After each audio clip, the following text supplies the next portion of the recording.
नमस्कार मित्रांनो, मी नितेश सोनवणे आणि तुम्ही पाहता मराठी अपडेट्स। आजच्या व्हिडिओमध्ये आपण पाहणार आहोत डीबीटी अंतर्गत कृषी यांत्रिकीकरण घटकासाठी लागलेली लॉटरी आणि पूर्वसंमती कशी डाउनलोड करायची। मित्रांनो, संपूर्ण महाराष्ट्रातील 32 लाखापेक्षा जास्त शेतकऱ्यांना डीबीटी पोर्टलवर लॉटरी लागलेली आहे।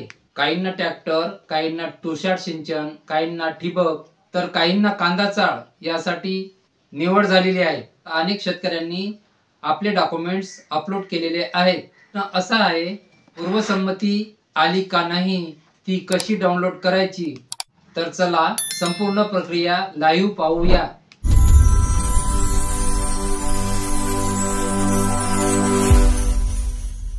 सर्वप्रथम गुगलवर जा आणि सर्च करा डीबीटी फार्मर लॉग इन। आता ॲप्लिकेशन लॉग इन वर क्लिक करा। एक पॉपअप दिसेल, ओके वर क्लिक करा। फार्मर आयडी टाका आणि ओटीपी पाठवा या बटनावर क्लिक करा। तुमच्या आधार कार्डला लिंक असलेल्या मोबाईल नंबरवर ओटीपी येईल, तो ओटीपी टाका। ओटीपी तपासावर क्लिक करा। आता तुमचं फार्मर लॉग इन पूर्ण झालेलं आहे। प्रोफाईल 100% पूर्ण असेल। घटक इतिहास पहा या पर्यायावर क्लिक करा। नंतर छाननी अंतर्गत वर क्लिक करा। इथे तुम्हाला तुमचा अर्ज दिसेल।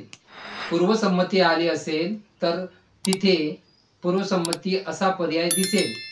त्या लिंकवर क्लिक करा आणि तुमची पूर्वसंमती प्रिंट काढा।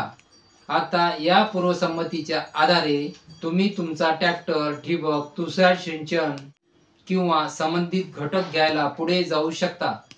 ही प्रिंट महत्त्वाची आहे, कारण त्यानंतर अनुदान तुमच्या खात्यात जमा होईल। मित्रांनो, ही होती डीबीटी पूर्वसंमती डाउनलोड करण्याची A to Z प्रोसेस। तुम्हाला या व्हिडिओमधील माहिती आवडली असेल करा व मराठी अपडेट चॅनलला सबस्क्राइब करा। हा व्हिडिओ तुमच्या सर्व शेतकरी बांधवांसोबत शेअर करायला विसरू नका। धन्यवाद। जय हिंद, जय महाराष्ट्र।